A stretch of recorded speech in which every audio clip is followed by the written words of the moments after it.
I love cooking with chocolate, but for me it's always got to be good quality chocolate. Today I'm going to use Plaistow 70% chocolate, which means I'm going to end up with a beautiful, rich, indulgent dessert. I've got a couple of recipes in my repertoire using chocolate that I've tried and tested. I've used them time and time again. People love them. They're very simple to make, and I'm going to show you how to make them today. The first is what I like to call my little black dress chocolate cake, because it's the sort of chocolate cake you can bring out on any occasion.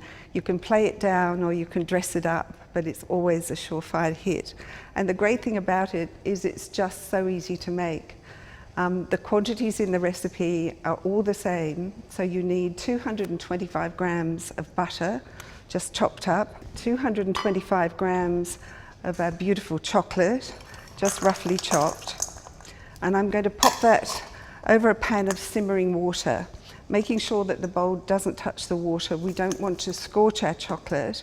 We want this to melt very gently together until it's luscious and smooth. And all those beautiful chocolatey smells are going to come into the kitchen and smell absolutely fantastic.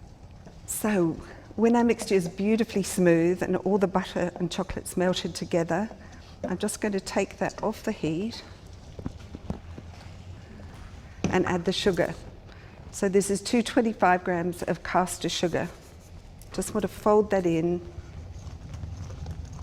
And then I'm going to add my eggs. 5 eggs, one at a time.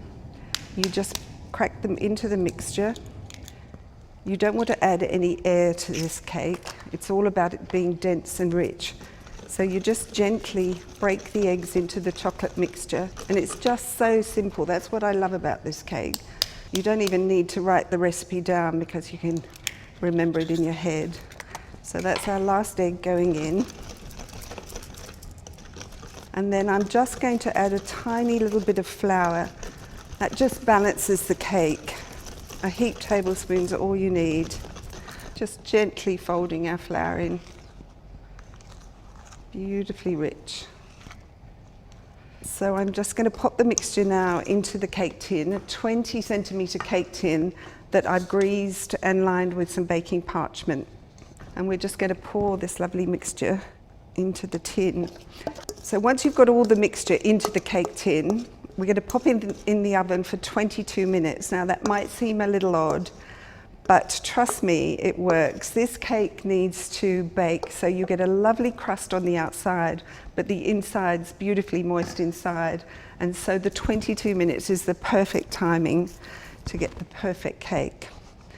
Just give it a little tap on the counter. That's to dispel any air bubbles we might have. And now I'm just going to pop it into my preheated 180-degree oven. Okay, so our cake is cooked. It might still be a little bit soft in the center, but that's what you want because it'll firm up on cooling. Now let it stand on the bench for about 5 minutes before you take the cake mold off, and then we're going to pop it on our rack here and let it cool down completely. Okay, so our cake's cooled down, and as I said, if you want to dress it up, you could make something like a beautiful chocolate ganache, put some gold leaf on top, make it look very special.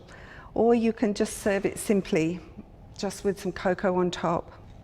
Cuts beautifully, this cake. And one thing I forgot to mention is that this cake is actually better the next day.